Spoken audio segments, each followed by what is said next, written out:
Sumulat ako sa inyong programa para mabigyan ninyo ako ng payo. Kasalukuyan kasi akong nasa gitna ng pakikipaglaban. Kaso ang sama, mga kadugo ko, ang kalaban ko. Dear Papa Dudut, tawagin niyo na lamang po ako sa pangalang Isay. Nang mamatay ang mama ko ay masasabi kong naging kalbaryo na ang buhay ko. Ang aking ama kasi ay lantaran ng pagiging favoritism sa aking kakambal na si Luz.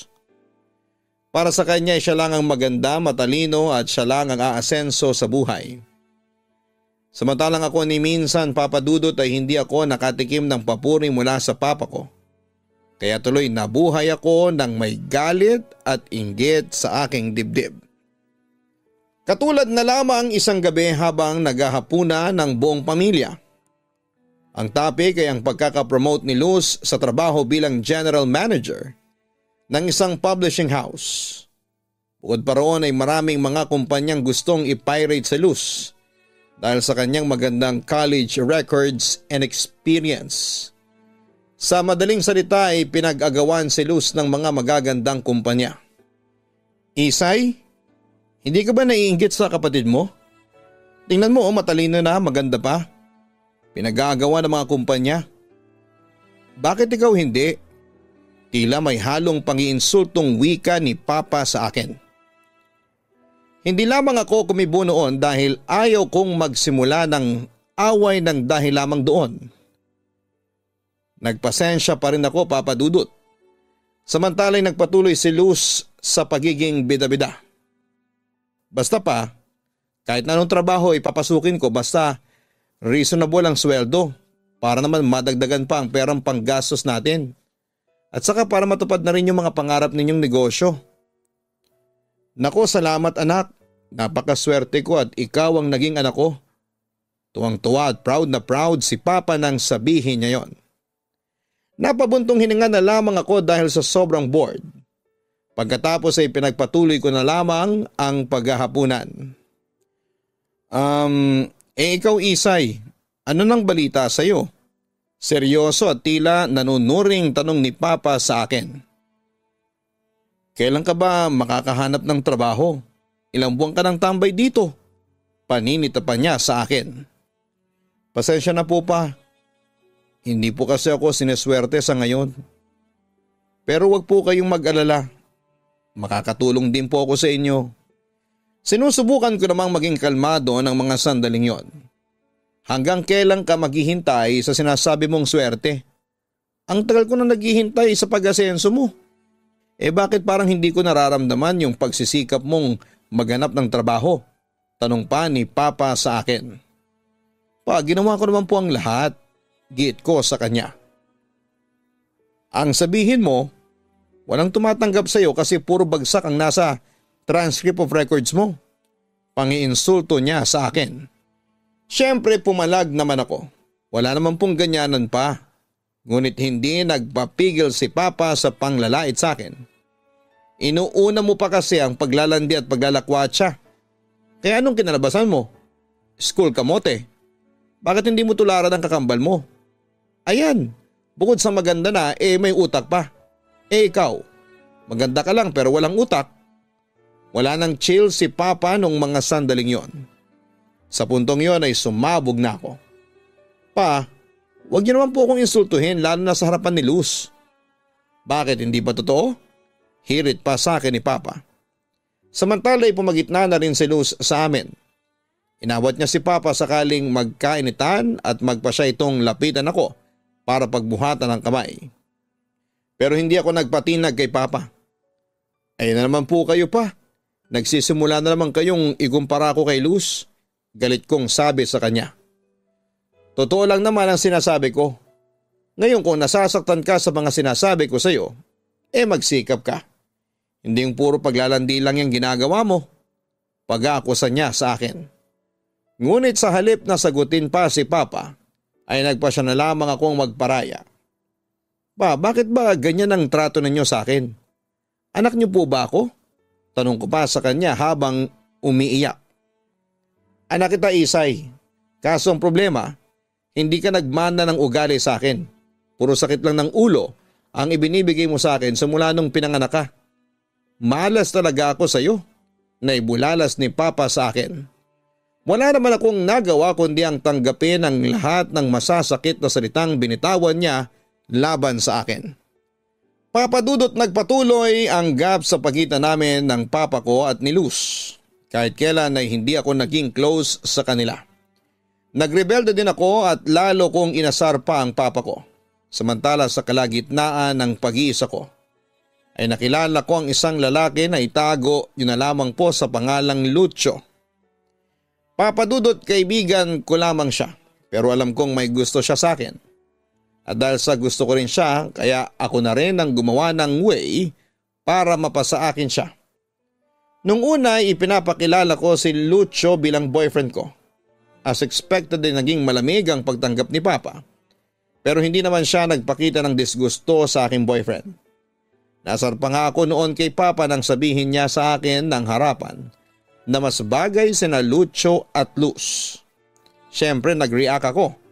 Pero agad na namagitan si Lucio at inaya na niya akong mag-bar muna kami para magpalipas ng sama ng loob ko. Teka, napapansin ko marami ka nang nainom ha? Mukhang lasing ka na. Saway sa akin ni Lucio na noon ay nakakainom na rin.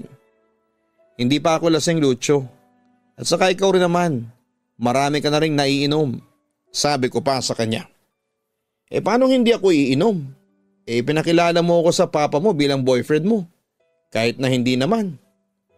Seryoso naman akong napatingin sa aking kaibigan. Bakit ayaw mo ba akong maging girlfriend in the future? Tanong ko sa kanya. Napahagikik naman si Lucio. Ayaw ko sa girlfriend ng selosa. Selosa ka kaya sorry ka na lang. Pangasar pa niya sa akin. Teka, sinong may sabi sa'yo na selosa ako? Kompronta ko naman sa kanya. Sus naman, hindi pa nga kita girlfriend bantay sarado ka na sa akin. Sa bahay man hanggang trabaho ko. Hay nako. For your info, hindi ako selosa. Paglilinaw ko pa sa kanya. Pero possessive, oo. Sabi ni Lucio sa akin habang natatawa. Natawa na lang din ako sa kanyang biro at nagpasya na rin akong tumigil na sa pag-inom. Hindi ako gusto ng papa mo para sa iyo. Malungkot na sabi ni Lucio sa akin. Obvious naman na ayaw niya sa akin. Hindi nga niya ako masyadong kinakausap. Ni hindi nga siya ngumingiti sa akin. Tapos nagdadabog pa siya. Hindi ka close sa papa mo? Tama ba? Tumango ako noon bilang sagot sa kanya. Hindi niya kasi ako paborito. Tingin niya sa akin black sheep. Pakawala. Para sa kanya, isa lang akong talunan. Para sa kanya, yung kakambal ko lang ang magaling. Kwento ko sa aking kaibigan. Speaking of kakambal, yun pala si Luz. Maganda rin pala siya katulad mo. Puri ni Lucio sa aking mortal na karibal. Maganda nga, mayabang naman, hirit ko. Parang hindi naman, tila pagtutol ni Lucio sa aking sinabi. Napatingin naman ako sa aking kaibigan. Huwag mo sabihin sa akin na pati ikaw ay magpapahuli sa kamandag ng kakambal ko. Kompronta ko. Hindi no, alam mo namang nasa iyo lang ang puso ko. Wika ni Lucio sabay tawa. Umamin ka nga, may gusto ka ba sa akin? Bakit ikaw, may gusto ka rin ba sa akin? Balik ko naman sa kanya. Hindi agad nakasagot si Lucio at para ba siyang nagulat sa tanong ko. Alam mo ba, gusto kitang maging boyfriend. Pag-amin ko sa kanya. Talaga seryoso ka? Nagulat at hindi makapaniwala si Lucio ng mga sandaling yon. Oo, sa tingin ko naman ay papasa ako bilang girlfriend mo. Maganda naman ako, sexy. Saan ka pa? Pagmamalaki ko sa kanya. Believe talaga ako sa marketing strategy mo. Natatawang sabi ni Lucio. Akala niya siguro ay hindi ako seryoso. Pero magtapat ka nga sa akin. Gusto mo ako, no? Seryosong tanong ko sa kanya. Mukha namang nakahalata si Lucio kaya sumeryoso na siya. Sige, aamin na po ako. Oo, gusto kita, mahal kita.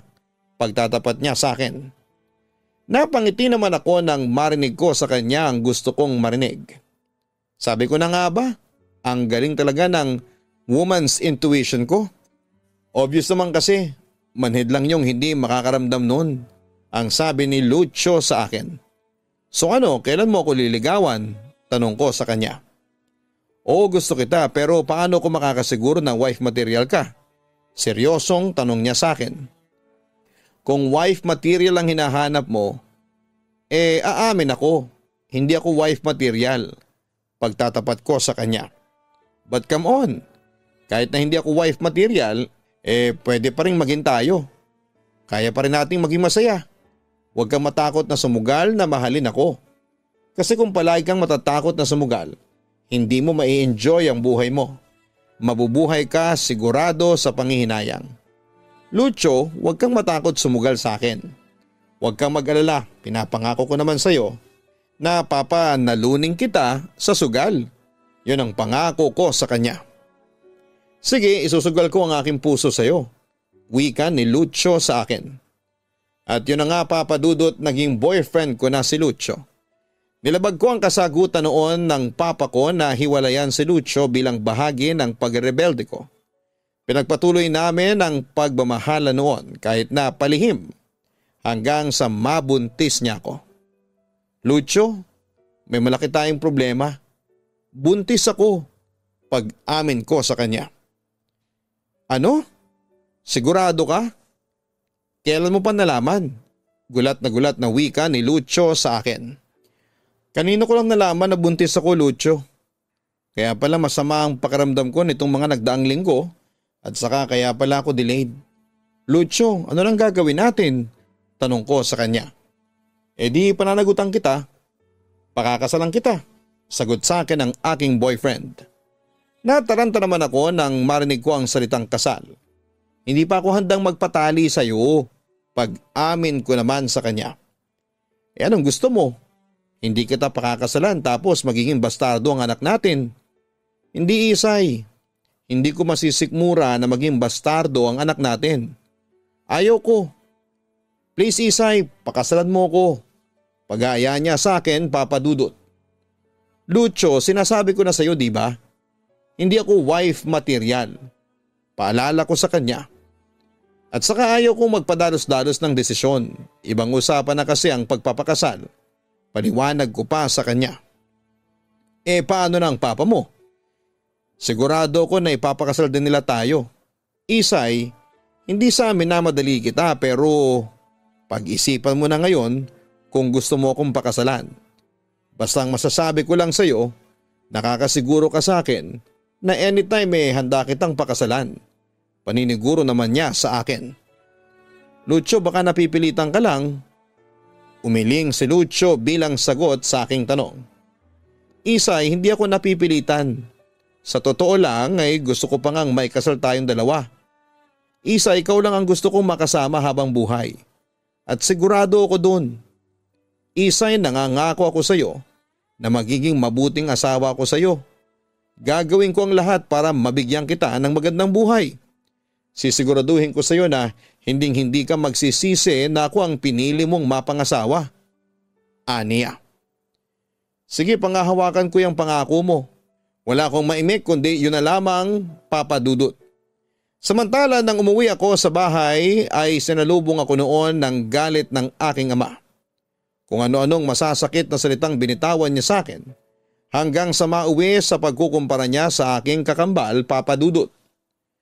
Ikaw, Isay, kahit kailan talaga, sakit ka ng ulo sa akin. Alam mo, pinagsisisihan kong naging anak pa kita. Ang bobo-bobo mo. Imbis na utang ang pinapairal mo ay puro kalandian lang. Ngayon, buntis ka. Ano nang gagawin mo, ha? Sigurado ako na kawawang magiging anak mo kasi alam kong hindi ka magiging mabuting ina. Sabi pa sa akin ng aking ama. Sa puntong yon ay napiko na ako. Tama na. Tama na ang panguhusga ninyo sa akin. Siguro nga'y anak nyo lang ako. Siguro nga, hindi ako katulad ni Luz. Pero wala pa rin kayong karapatan na husgahan ang pagkatao ko. Wala kayong karapatan na tawagin akong bobo na ibulalas ko. Ngunit hindi tumigil si Papa sa panlalait sa akin. Walang-wala ka sa kalingkingan ng kapatid mo. Si Luz, tingnan mo.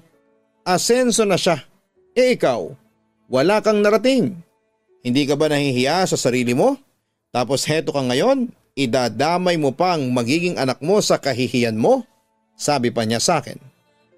Papa Dudut, dahil sa galit ay pinalayas ako ng papa ko at itinakwil. Wala akong nagawa noon kundi ang sumama na lamang kay Lucio. Pero masaya na rin ako at nangyari yon dahil natahimik noon ang buhay ko. Nagpakasal kami ni Lucio. Pagkatapos ay nakapagtrabaho si Lucio pero kontrakto lang. Oo, naging mahirap ang buhay namin pero ayos lang. Ang mahalaga ay magkasama kaming dalawa ng asawa ko sa hirap man o sa ginhawa. Papa Dudut, hindi nagtagal ay nailuwal ko ang aking anak, isang sanggol na babaeng pinangalanan kong Yelena. Samantala, nang matapos ang panganganak ko ay tinulungan ko si Lucio na magtrabaho para maitaguyod ang pamilya namin. At nang matapos ang kontrata ng asawa ko ay panibagong hirap na naman ang dinanas namin. Pero mahaba ang pasensya ko.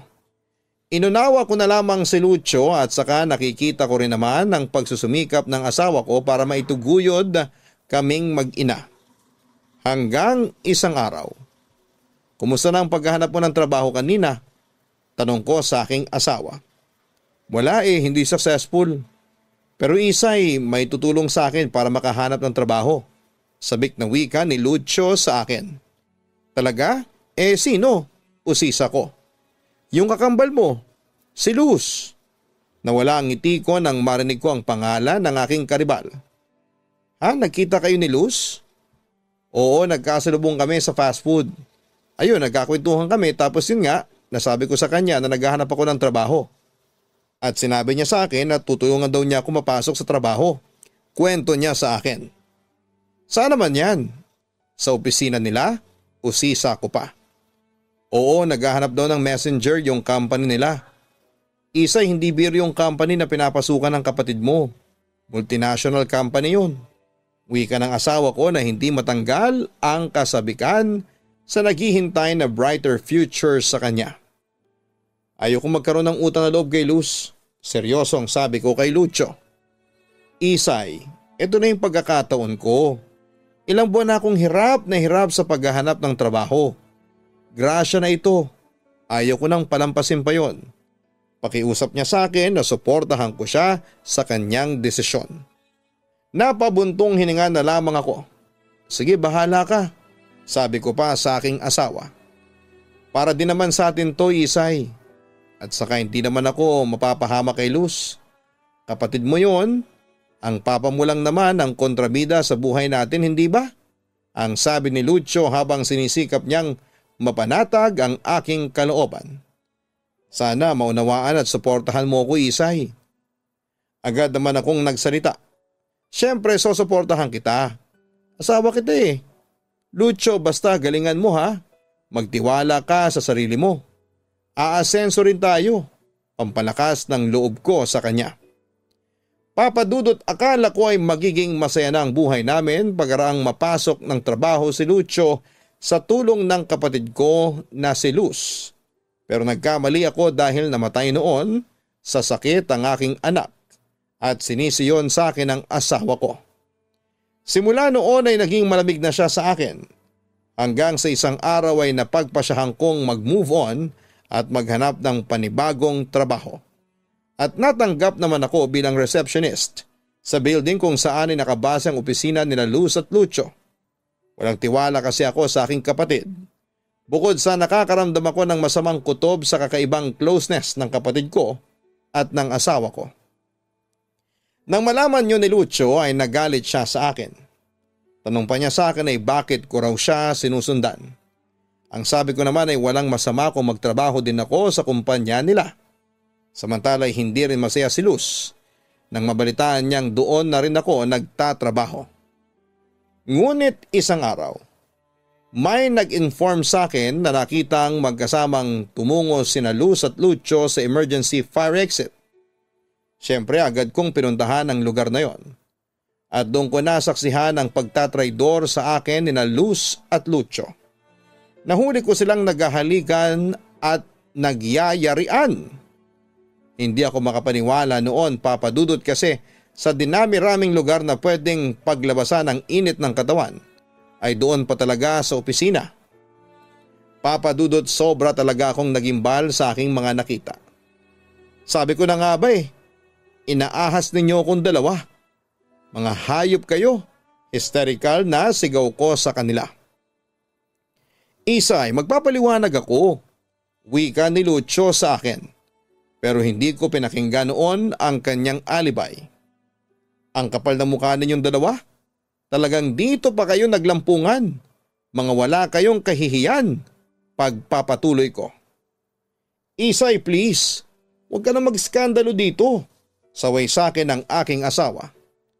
Samantala'y bumaling naman na ako sa aking kakambal. At ikaw, Luz, sa dinami-rami ng pwedeng landiin ay asawa ko pang nilandi mo.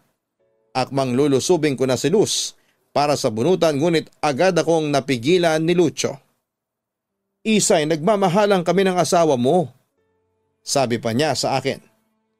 Para bang pinagmamalaki niya sa akin na kaya niyang agawin ang lahat sa akin pati na ang asawa ko. Hayop ka?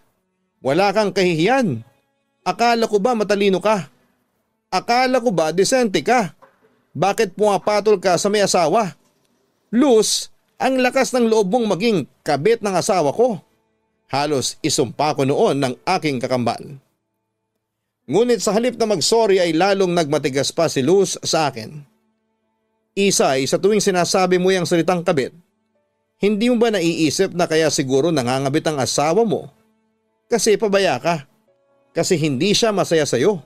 Lumalabas patuloy na kasalanan ko pang lahat kaya nangabit ang asawa ko. Siguro nga hindi siya naging masaya sa akin. Pero hindi pa rin katwiran yon para agawin mo siya sa akin. Luz, hindi ka ba naaawa sa akin ha? Inagaw mo na sa akin ang lahat. Si Papa inagaw mo siya sa akin. Tapos hindi ka pa nakontento at pati na rin ang asawa ko. Gusto mo ring agawin.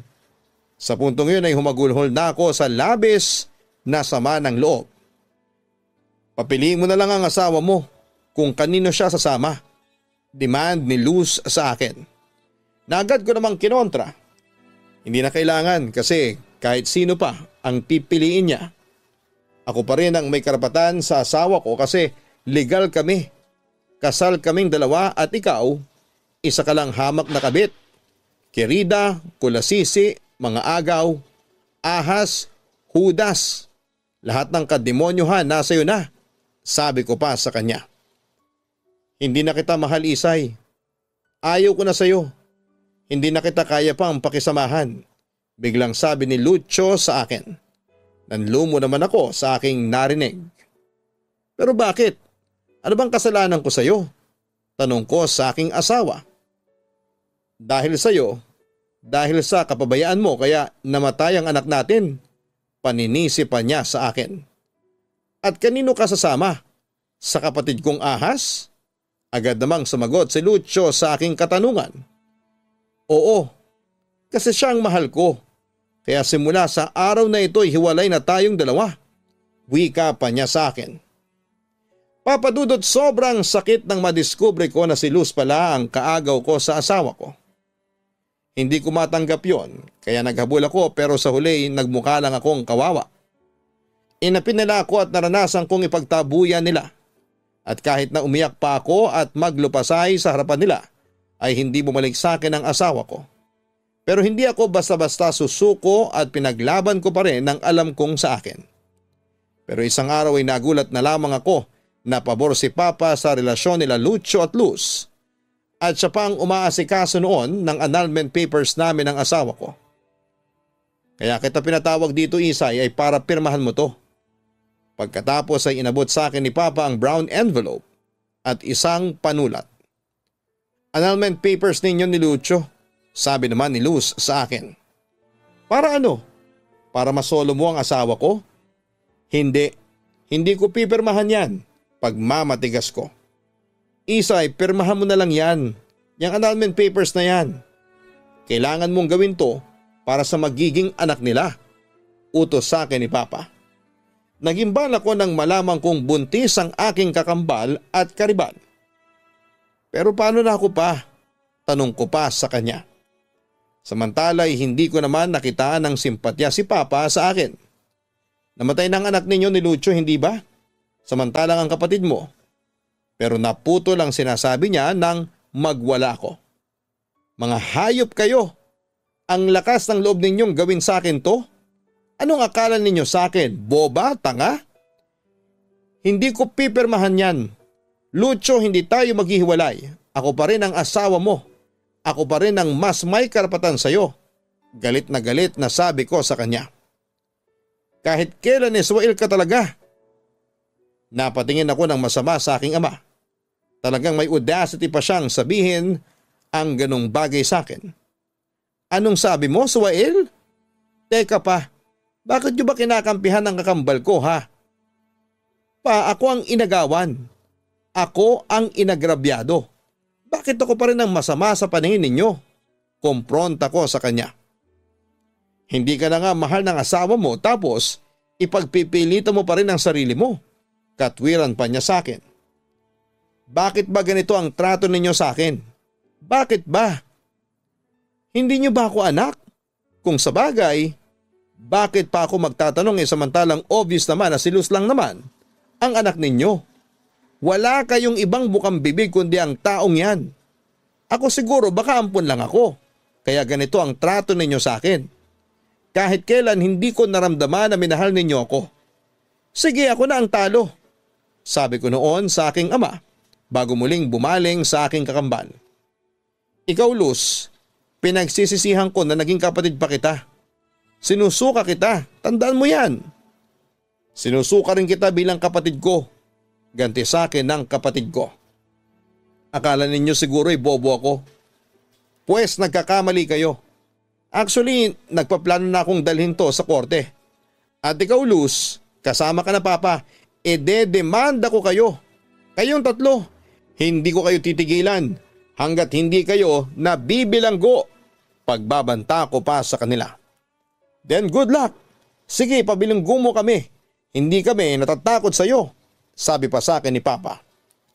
Alam mo pa, ngayon ko lang na-realize na napaka-demonyo ninyo pala. Konsentidor, sigaw ko sa kanya. Lumayas ka sa pamamahay ko, layas! Akmang lalapit pa sa akin si Papa pero inambahan ko na siya. Nasusuntukin oras na hinawakan niya ako. Oo, lalayas ako. Ayaw ko na rin naman kayong makasama. Magkampihan kayong lahat. Sige, dyan na kayo. Magsama-sama kayong mga demonyo. Sabi ko pa sa kanilang lahat bago ako umalis sa bahay ni Papa.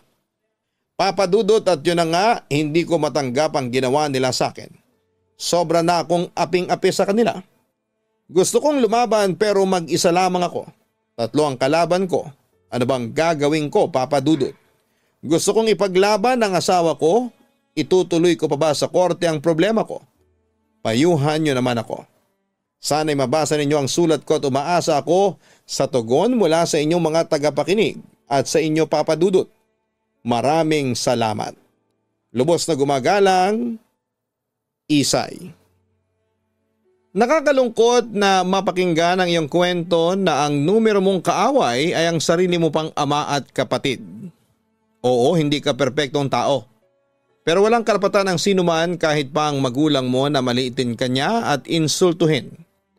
Nakakagalit kasi kinukonsinti niya ang kanyang paboritong anak kahit pa mali na ang ginagawa nito. Well, hindi naman namin alam ang buong kwento mo at kung bakit gano'n na lamang ang pagtrato sa iyo ng pamilya mo. Pero malinaw na mali ang iyong papa at lalo na sina Luz at Lucio. Sige, ituloy mo ang demanda kung sa tingin mo ay yan ang magpapaluwag sa iyong dibdib. Tama rin na umalis ka na sa kanila dahil hindi ka naman nila itinuring na kapamilya. You deserve a peaceful life. Yes, respect is earned. At sa tingin namin ay you deserve to be respected and beloved.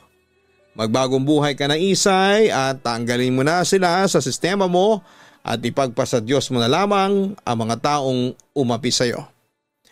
Huwag pong kakalimutan na hanapin ang Kaistorya Horror YouTube channel. Ang link po ng channel na yan ay makikita rin po sa homepage ng channel na ito. Sana po ay makapag-subscribe na kayo at manood din po kayo ng mga nakakatakot na kwento Araw-araw po yan, gabi-gabi sa Kaistorya Horror YouTube channel. Likewise, ang aming pong Gianna Vlogs, ang aming pong personal na family vlogs na weekly po naming ina-upload ang aming mga ganap sa buhay. Sana po ay makapag-subscribe din po kayo sa Gianna Vlogs. Malaki ang role na ginagampanan ng mga guro sa mundo. Sila ang humuhulma ng mga future engineer, architect, business owner at kung ano-ano pa. Sila ang tinatawag nating pangalawang magulang. Hindi biro ang maging isang guro dahil hindi lamang isa ang batang kailangan niyang gabayan. May ibang guro na kahit nawala na sila sa school ay pinagpapatuloy pa rin nila ang pagiging pangalawang magulang sa kanilang mga estudyante. Dear Papa Dudut, naisipan kong ipadala ang kwentong ito para magbigay ng pagpupugay sa ating mga teachers. Naniniwala ako na isa sa mga noble na trabaho ay ang pagiging guro. Itago mo na lamang ako sa pangalan na Prince. 39 years old na ako ngayon at isa na rin po akong guro. Hindi ko pinupuri ang mga guro dahil ganon ako. Kundi minsan sa buhay ko ay may isang guro na tumulong sa akin at naging malaking parte ng aking buhay. Lumaki ako sa isang mahirap na pamilya. Ang nanay ko ay isang labandera habang ang tatay ko ay pa-extra lamang sa iba't ibang trabaho. Karpentero siya. 6 kaming magkakapatid at halos 1 taon lang ang agwat naming magkakapatid sa edad. Pang-4 pala ako sa magkakapatid. Papadudod sa probinsya kami nakatira. Kubo ang bahay namin, maliit lamang yon, kaya siksikan talaga kaming lahat. Magkakatabi kaming lahat kapag natutulog.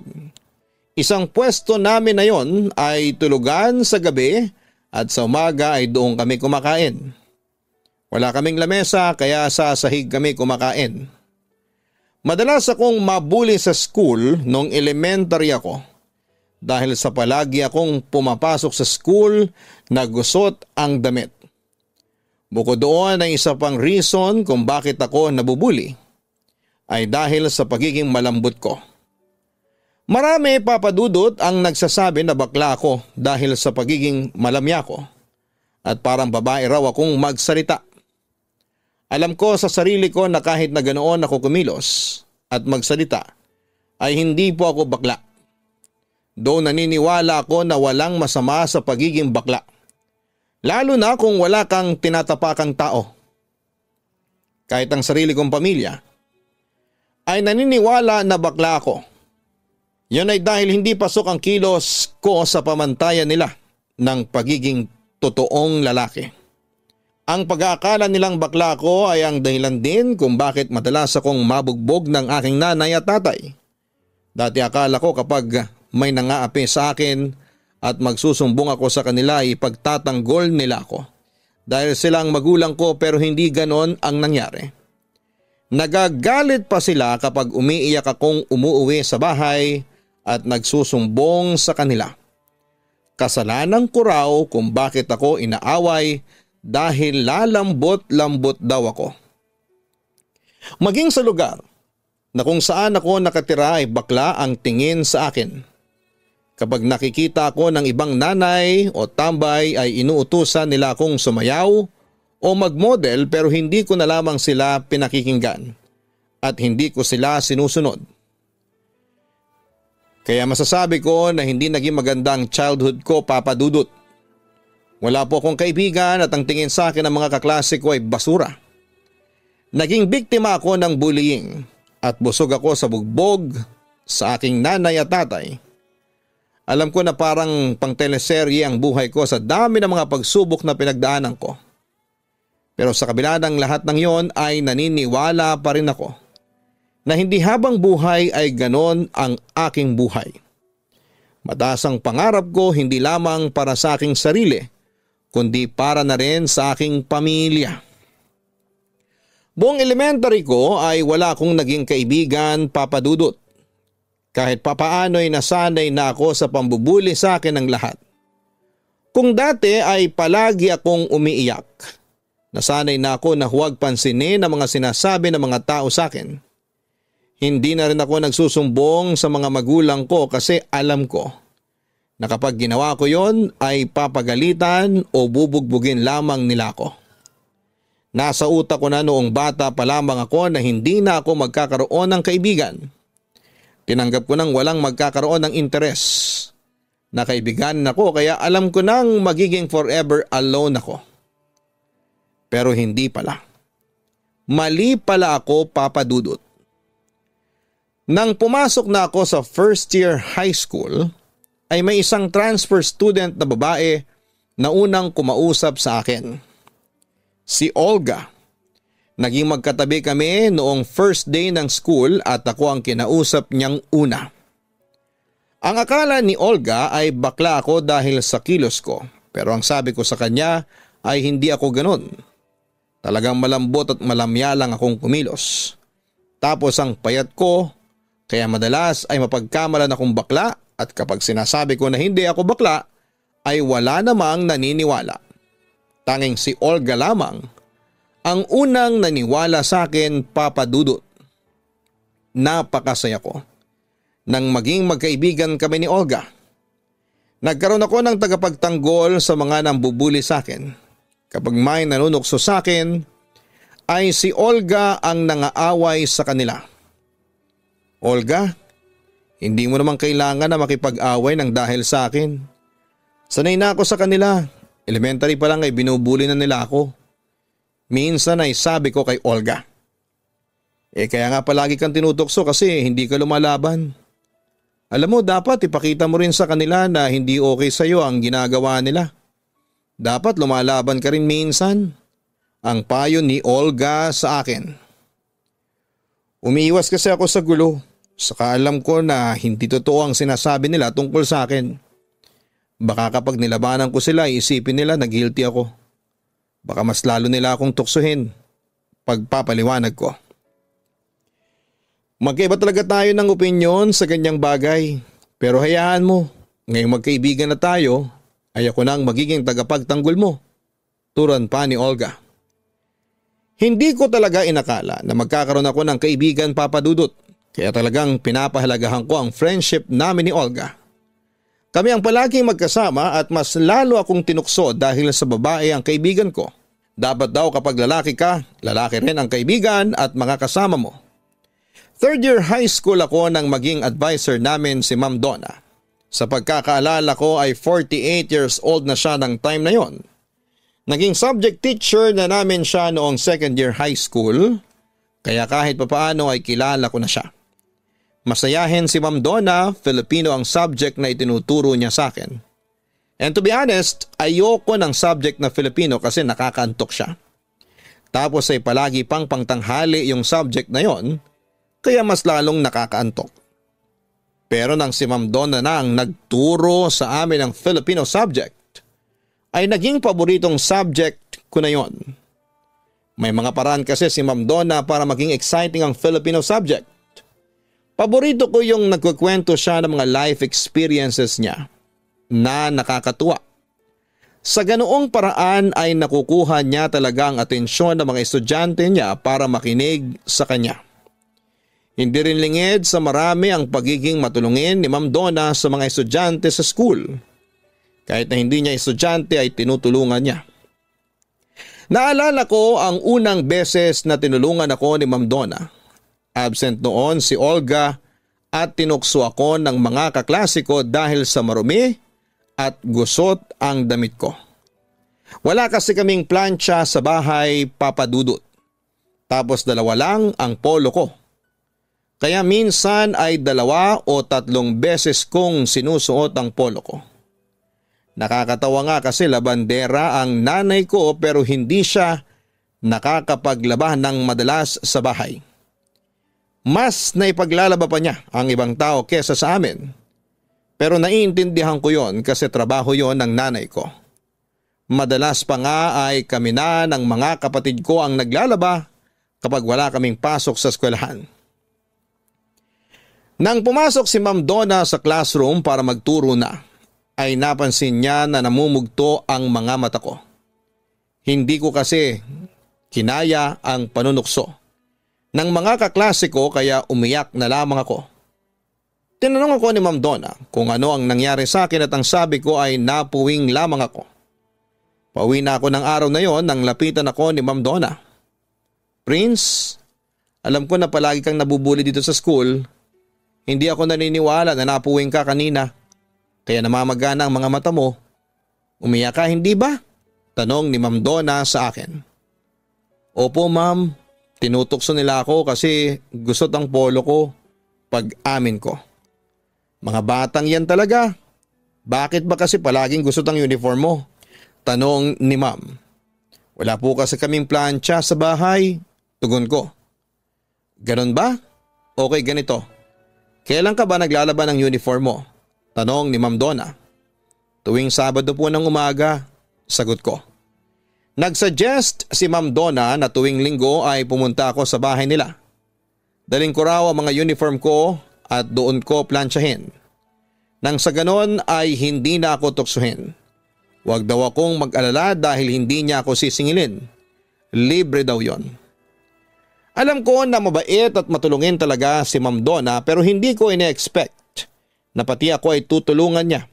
Sobra akong nagpasalamat kay Ma'am Donna dahil sa offer niyang yon papadudot. Kaya naman simula noon, tuwing Linggo ay nagpupunta ako sa bahay nila para makiplansya ng mga uniform ko. Nung una ay uniform ko lang ang dinadala ko hanggang sasabihin ni Ma'am Donna na kung gusto ko ay dalhin ko na pati ang mga uniform ng iba kong mga kapatid na nag-aaral. Nang time na yon ay 3 kami nag-aaral kaya lahat ng uniform nila ay pinaplansya ko sa bahay ni na Ma'am Donna. Dahil sa tuwing Linggo ay nasa bahay ako ni Ma'am Donna, ay nakilala ko na rin ang asawa niya at 2 anak niyang babae na parehas na nasa college. Lahat sila'y mabait, papadudot, maganda rin ang turingan nila sa isa't isa. Hindi ko tuloy maiwasang mainggit dahil hindi kami ganoon sa bahay. Minsan ay tinanong ako ni Ma'am Donna kung ano ang pangarap ko. Ang sabi ko ay gusto kong maging teacher na kagaya niya. Ang totoo ay ayaw kong maging teacher dahil pulis ang gusto kong maging pagdating ng araw. Pero nagbago yon. Simula nang makilala ko si Ma'am Donna. Gusto kong gayahin ang ginagawa niyang pagtulong sa mga estudyante na kagaya ko. Maganda yang pangarap mo, Prince. Basta magsikap ka lang ha. Matutupad mo yan. Sabi ni Ma'am Donna. Salamat po ma'am. Pero alam ko na hanggang pangarap lang ang maging teacher ako. Alam ko na hanggang high school lang ang kaya ng mga magulang ko.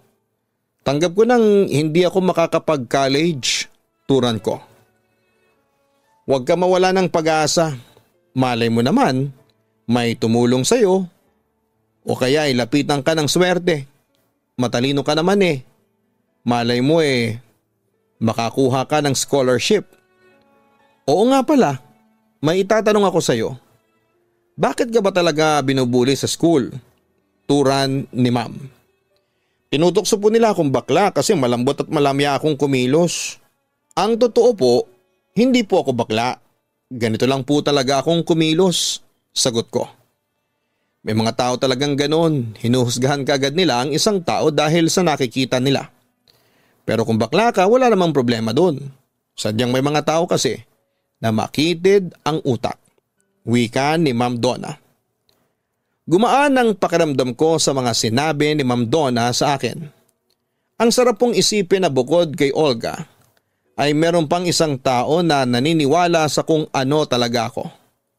Sila yung mga tao na hindi ako hinuhusgahan dahil sa nakikita nila sa panlabas ko. Sila yung mga tao na nagtanong muna kung ano ba talaga ako.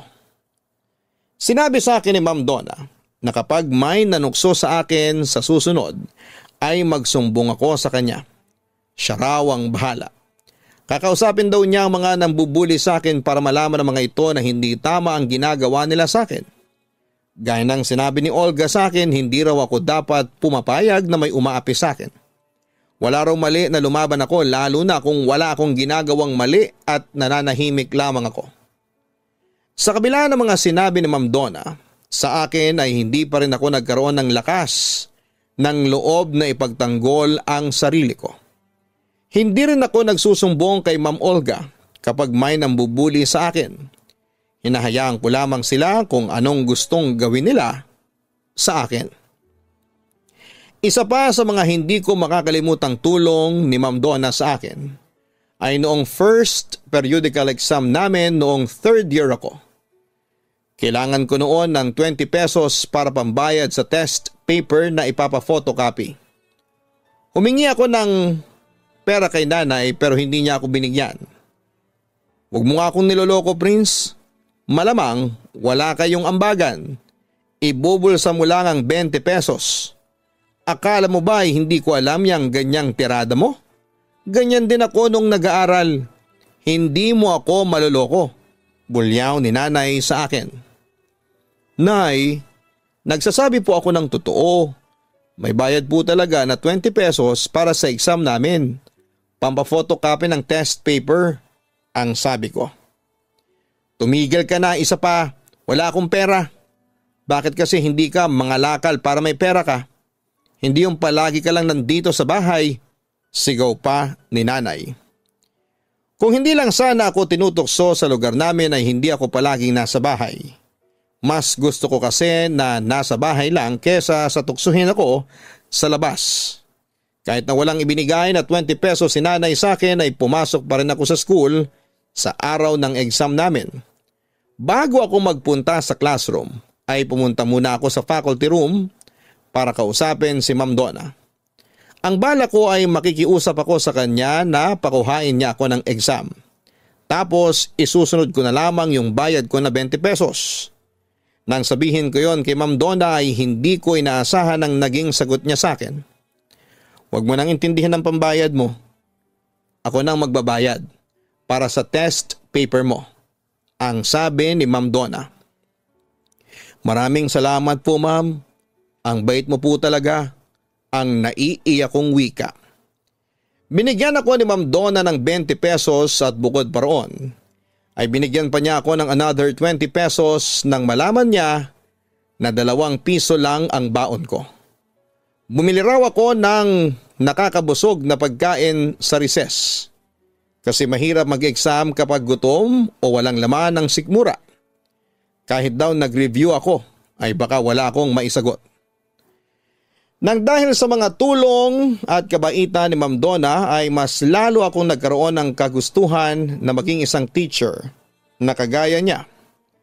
Siyang naging inspirasyon ko para makapag-aral. Kung noon ay tanggap ko ng hanggang high school lang ang matatapos ko, ay nagbago na yon. Nangako ako ng time na yon sa sarili ko na gagawin ko ang lahat para makapagtapos ako ng college at magiging teacher din ako. Kahit binatilyo na ako ng panahon na yon, ay patuloy pa rin ang pangbubugbog ng nanay at tatay ko sa akin, Papa Dudut. Yun pa rin ang dahilan nila, ang pagiging malamya ko.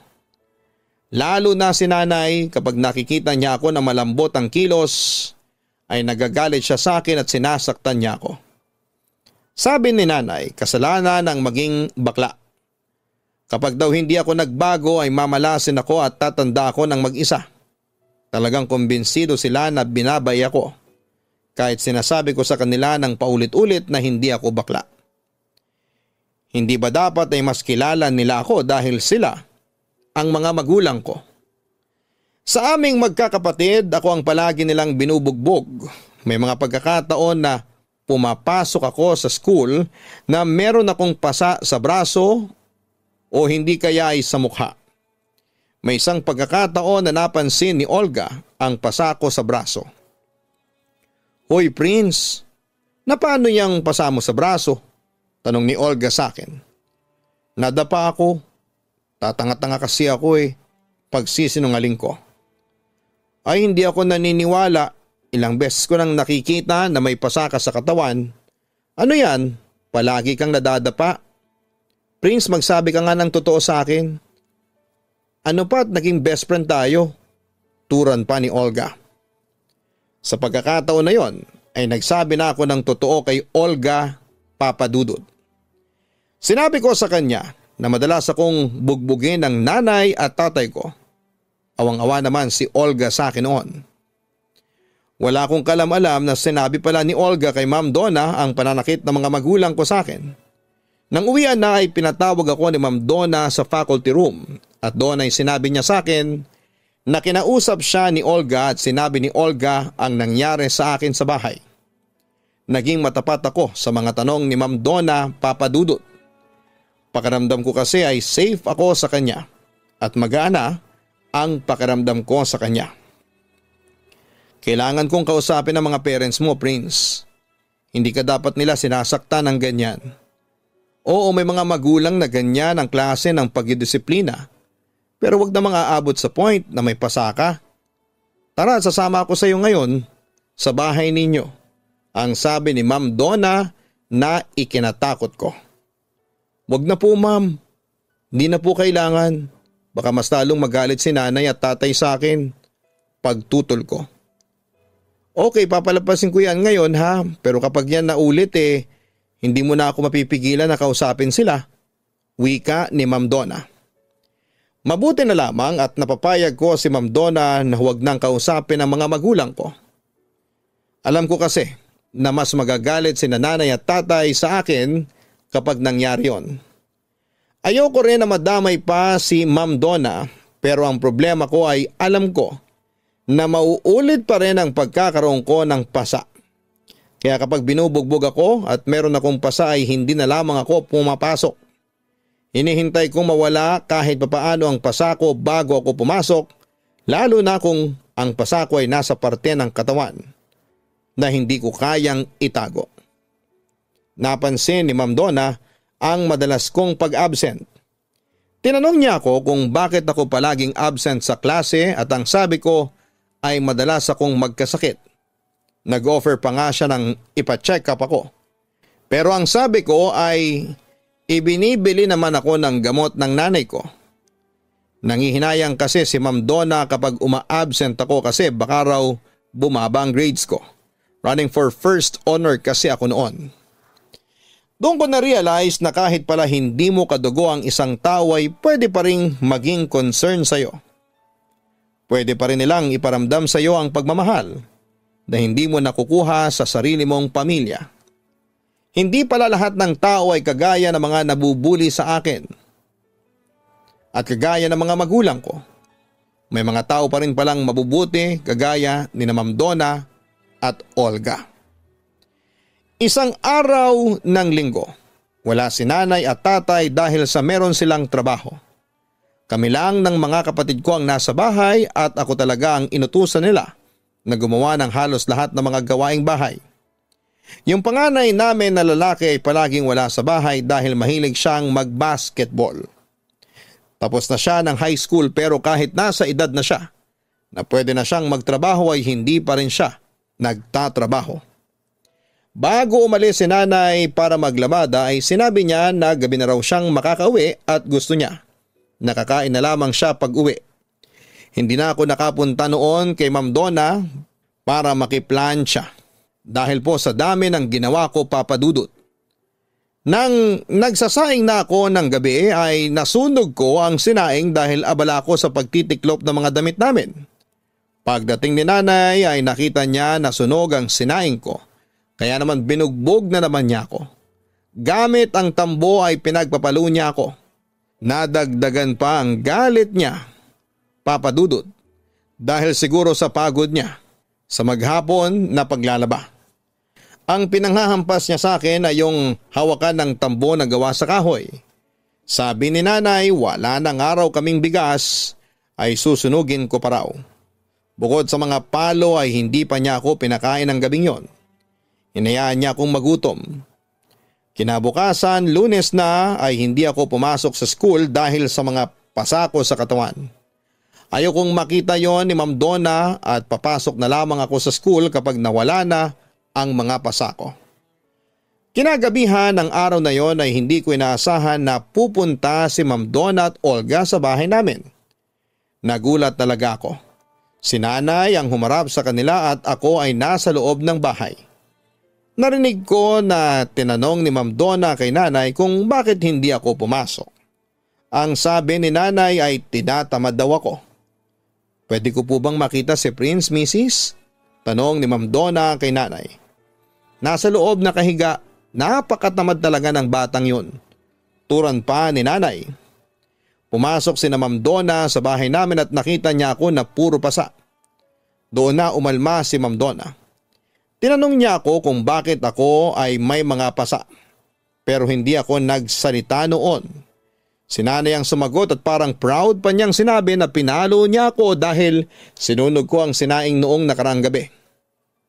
Mrs., hindi dapat umaabot sa ganyan ang pagdidisiplina ninyo kay Prince. Alam niyo bang may batas na nagpoprotekta sa mga bata? Pwede kayong makulong sa ginagawa ninyo kay Prince. Ang naluluhang sabi ni Ma'am Donna. Bakit ka ba nakikialam? Anak ko naman yan. Saka dapat lang yan sa kanya kasi babakla-bakla siya. Puro kalandian siguro ang ginagawa niyan kaya nasunog ang sinaing niya. Galit na wika pa ni nanay. Sarili ninyong anak si Prince pero hindi niyo alam na hindi siya bakla? Ang sabi pa ni Ma'am Donna. Bakla naman talaga yan. Ang lamya-lamya. Wika pa ni nanay. Hindi po porket malambot kumilos bakla na.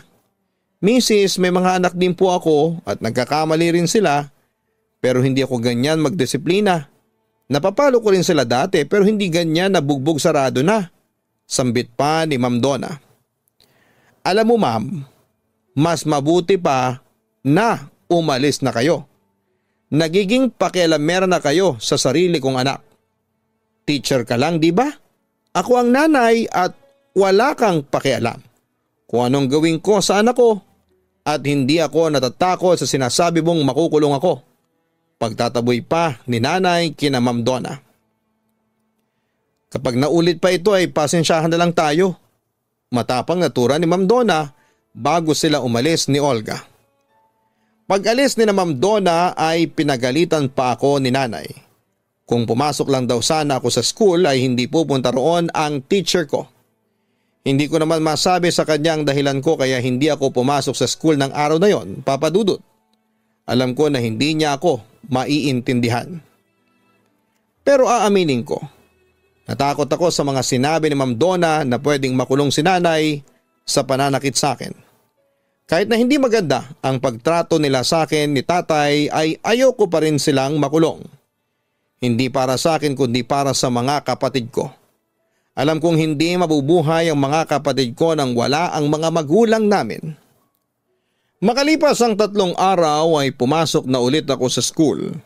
Inasahan ko nakakausapin ako ni Ma'am Donna at hindi nga ako nagkamali. Ang sabi niya sa akin kapag daw binugbog ulit ako ng nanay o tatay ko ay magsumbong agad ako sa kanya.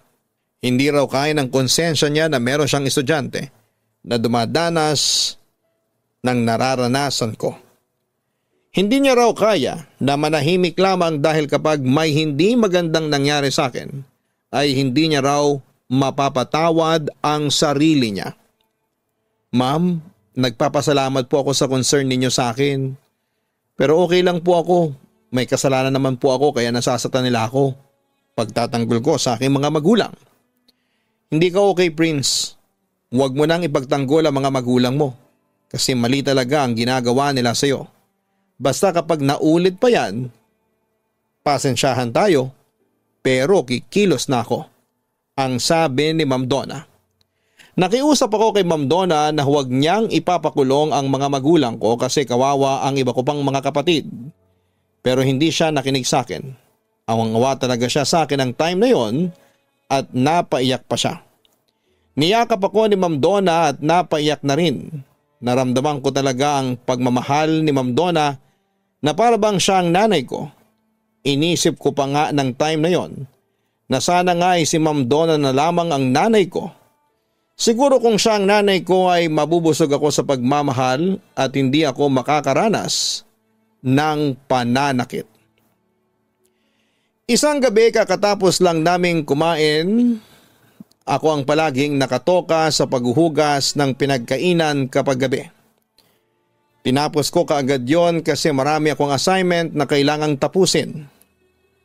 Matagal-tagal na rin na hindi ako nasasaktan ng mga magulang ko.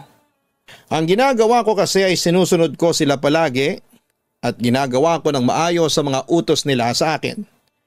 Para hindi na ako magkamali, talagang iniiwasan ko ng masaktan ulit.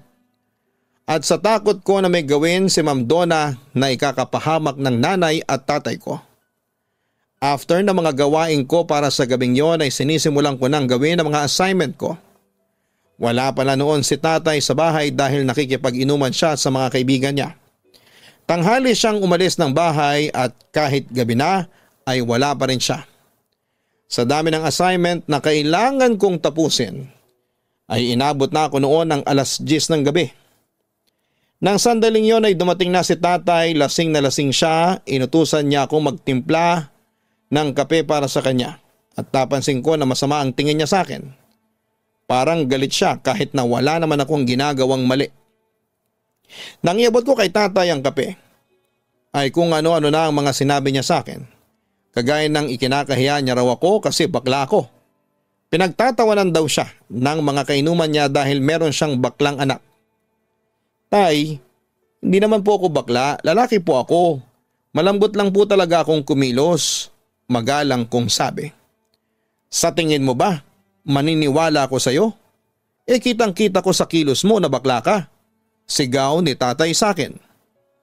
Nagulat na lamang ako nang biglang itinapon ni tatay sa akin ang mainit na kape. Napasigaw ako sa sobrang sakit. Hindi pa roon natapos ang lahat dahil pinagsusuntok pa niya ako sa mukha. Gagawin daw niya akong lalaki. Hindi raw siya titigil na bugbugin ako hanggat hindi ako nagbabago. Napakalakas ng iyak ko ng sandaling yon. Ang mga kapatid ko at si nanay ay pinapanood lamang ako habang sinasaktan ako ni tatay. Wala man lang sa kanilang nagtry na awatin si tatay. Sa sobrang bugbog na dinanas ko ng time na yon ay nag-pass out ako, Papa Dudut. Yun ang pinakamatinding bugbog na naranasan ko sa buong buhay ko kasi talagang nawalan na ako ng malay. Nagising ako ay nasa ospital na lamang ako. Nakahiga ako sa hospital bed at grabe ang sakit ng katawan ko. Takot na takot ako noon kasi akala ko talaga ay mamamatay na ako. Si Ma'am Donna ang unang dumalaw sa akin. Iyak siya ng iyak nang makita ang itsura ko kasi grabe talaga ang pasa at ubi ko noon sa mukha ko. Pumutok pa ang labi ko at nagkaroon ako ng lapnos sa aking katawan dahil sa mainit na kape. Kay Ma'am Donna ko rin nalaman na narinig pala ng mga kapitbahay namin ang pagsisigaw at pag-iyak ko. Kaya naman sinaklolohan nila ako. Sila ang nagdala sa akin sa ospital. Nakakulong na raw sa barangay ang tatay ko at kakasuhan ito ng child abuse sa ginawa sa akin. Kinabahan na naman daw kasi si Ma'am Donna kaya pinuntahan niya ako sa bahay namin. Sa mga kapitbahay din niya nalaman ang nangyari sa akin at kung saang ospital ako dinala. Ma'am, ayaw ko na pong umuwi sa amin, nanginginig kong sabi. Huwag kang mag-alala, Prince. May mga taga-DSWD na kakausap sa iyo bukas para malaman natin kung ano ang tama at magandang gawin sa sitwasyon mo. Pangako, yun ang huling beses na mararanasan mo ang ganong pananakit. Andito ako para protektahan ka simula ngayon. Pangako ni Ma'am Donna. Nang kausapin ako ng mga taga-DSWD ay sinabi nila na pwede ring makulong ang nanay ko dahil nalaman nila na maging ito ay sinasaktan ako. Pero nakiusap ako na huwag nilang idamay ang nanay ko dahil kawawa ang mga kapatid ko. Pwede naman daw na kupkupin nila at ilagay sa isang safe na shelter ang mga minor de edad kong kapatid. Pero ayoko pa rin. Maayos naman kasi ang trato ni nanay sa iba kong kapatid at sa akin lang hindi. Tinanong din nila ako kung meron ba akong kamag-anak na pwedeng kumupkup sa akin at ang sabi ko ay wala akong alam. Hanggang sa nag-offer si Ma'am Donna na gusto niya akong kupkupin. Nagulat ako sa sinabing yon ni Ma'am Donna, Papa Dudut. Titingnan daw muna ng mga taga-DSWD kung safe ba talaga ako sa poder ni Ma'am Donna at kung may kakayahan siya na kupkupin ako. Ma'am, seryoso ka ba sa sinabi mo? Gusto mo kong tumira sa inyo? Hindi makapaniwalang tanong ko kay Ma'am Donna. Oo naman, Prince. Bakit? Ayaw mo ba? Tanong ko. Hindi naman po sa ganun. Iniisip ko lang po kasi ang mga kapatid ko. Paano sila kung wala ako sa bahay? Baka hindi nila kaya. Turan ko. Prince, matagal mo na silang inuuna. Matagal ka nang nagtitiis. This time, sarili mo naman ang isipin at unahin mo. Huwag kang mag-alala kapag pumayag ang DSWD na sa aking kamuna, ituturing kitang parang tunay kong anak. Ang naluluhang wika ni Ma'am Donna. Pumayag ang mga taga-DSWD na pansamantala ay si Ma'am Donna ang maging guardian ko. Sa kanila na ako tumira pagkatapos kong makalabas sa ospital. Naging maganda ang welcome ng asawa at mga anak ni Ma'am sa akin at binigyan din nila ako ng sariling kwarto. May isang bakanting kwarto pa kasi sa bahay nila at sabi pa nga ni Ma'am Donna ay parang nakalaan talaga yon para sa akin. Nagpasalamat ako sa Diyos na hindi nakulong ang nanay ko at si tatay naman ay nakalaya rin makalipas ang ilang linggo. Grabe po ang trauma na ibinigay sa akin ng huling pangbubugbog ni tatay Papa Dudut. Halos gabi-gabi akong nananaginip na sinasaktan ako ni tatay. At kapag nagigising ako ay takot na takot ako. Tinupad ni Ma'am Donna ang ipinangako niya sa akin. Itinuring niya akong parang tunay niyang anak. Ibinigay niya ang lahat ng kailangan ko. Pakiramdam ko nga ay nananaginip lamang ako kasi hindi ko akalain na makakaranas ako ng ganong pagtrato sa ibang tao. Pero sa totoo lang, namimiss ko ang pamilya ko. Kaya lang kapag iniisip ko na babalik ako sa kanila ay malamang mauulit na naman yung nangyari sa akin. Isang araw ay biglang sumugod si nanay sa bahay ni na Ma'am Donna. Nagwawala siya sa labas at sumisigaw siya na ibalik na ako ni Ma'am Donna sa kanya. Sinabi ko kay Ma'am na mas okay yata na sumama na ako sa nanay ko para hindi na sila madamay. Nahihiya na kasi ako sa kanila pero ang sabi ni Ma'am Donna ay hindi ako uuwi sa amin. Siya raw ang bahalang magpaalis sa nanay ko. Matapang pero mahinahon na hinarap ni Ma'am Donna si nanay. Ibalik mo si Prince. Ibalik mo ang anak ko. Pakialamera ka, teacher ka lang naman. Galit na sigaw ni nanay kay Ma'am Donna. Mrs., nakalimutan niyo na ba ang pinag-usapan natin kasama ang taga-DSWD? Hindi na pwedeng bumalik si Prince sa inyo dahil sinasaktan ninyo.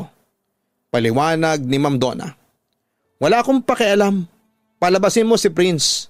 Prince, lumabas ka dyan. O baka gusto mong pumasok pa ako dyan? Banta ni nanay. Subukan mong pumasok nang walang pahintulot ko para makasuhan ko kayo ng trespassing. Hindi po kayo welcome sa bahay ko, Mrs. Hindi sana mawawala si Prince sa inyo kung trinato nyo siyang tama. Hindi na kayo naawa sa bata. Ginawa nyong punching bag.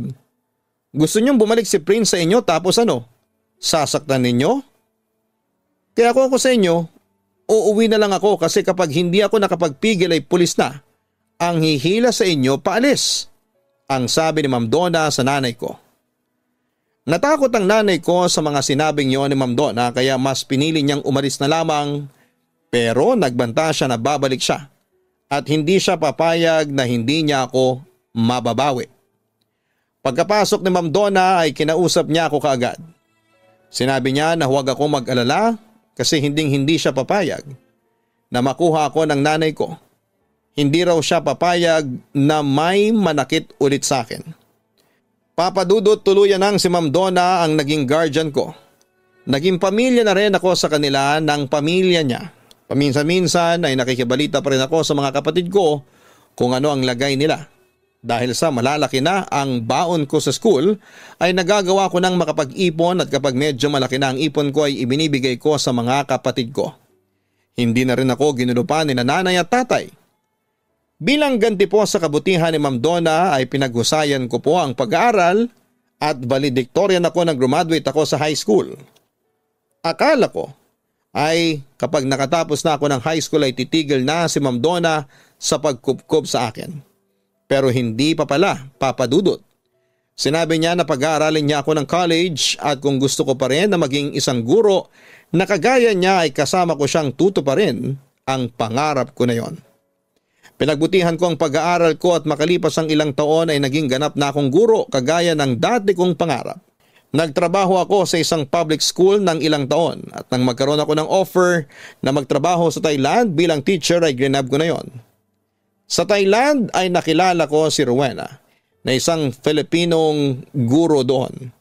Naging kami at nagpakasal kami nang umuwi kami sa Pilipinas. Sa kasal namin ay in-invite ko ang buong pamilya ko. Noon lang ulit kami nagkita-kita matapos ang napakahabang taon. Humingi naman ng tawad sa akin ang mga magulang ko sa mga maling nagawa nila sa akin. Sinabi ko sa kanila na matagal ko na silang napatawad at never akong nagtanim ng sama ng loob sa kanila. Bumalik ako sa Thailand habang si Rowena ay nagtrabaho na lamang sa Pilipinas. Tumutulong na rin ako noon sa pamilya ko at syempre kay Ma'am Donna. Tinanggihan pa nga ni Ma'am Donna ang mga pinapadala ko sa kanyang pera dahil ayon sa kanya ay hindi siya humihingi ng kahit na anong kapalit sa ginawa niyang pagtulong sa akin. Masaya na raw siya na makita akong nagtatagumpay sa aking buhay. Ngayon ay retired na sa pagtuturo si Ma'am Donna. Tuluyan na rin akong umuwi sa Pilipinas at dito na rin po ulit ako nagtatrabaho. Paminsan-minsan ay nakikita pa rin kami ni Ma'am Donna. Kahit medyo may edad na siya ay malakas pa rin siya at wala akong ibang hiling sa Diyos, kundi ang bigyan pa siya ng mahabang buhay. Kung nakikinig man ngayon si Ma'am Donna, kahit ilang beses ko nang nasabi ito sa inyo, gusto ko pa rin na magpasalamat sa inyo at sa pamilya mo. Ikaw ang nagpatunay na may mabubuti pang tao dito sa mundo na handang tumulong ng walang hinihintay na kapalit. Habang buhay ko pong tatanawin ang utang na loob ko sa inyo. Dahil kung hindi kayo nagmalasakit sa akin noon ay wala ako sa kinakalagyan ko ngayon. Siyempre hindi ko rin po makakalimutan ang best friend kong si Olga. Maraming salamat dahil kahit marami ang ayaw akong maging kaibigan, ay mas pinili mo pa rin na kaibiganin ako. Hanggang ngayon ay magkaibigan pa rin kami ni Olga, Papa Dudut. Naniniwala ako na marami pa rin kagaya ni Ma'am Donna sa mundo, Papa Dudut. Kaya kapag nakatagpo kayo ng taong kagaya niya, napaka-bless ninyo. Lubos na nagpapasalamat, Prince. Isang mahigpit na yakap para sa mga bata at kabataan na nakakaranas ng pang-aabuso mula sa sarili nilang pamilya o kahit sa ibang tao. Ipinagdarasal ko na sana ay magwakas ang inyong paghihirap at makamit ninyo ang hustisya na nararapat para sa inyo. Gawin ninyong motivation at inspiration ang nangyari sa inyo upang putulin ang hindi tamang paraan ng pagdidisiplina sa mga bata. Nakakatuwang isipin na sa mundo nating puno ng kaguluhan at kabi-kabila ang mga krimen, ay may mga tao pa rin ginintuan ang puso.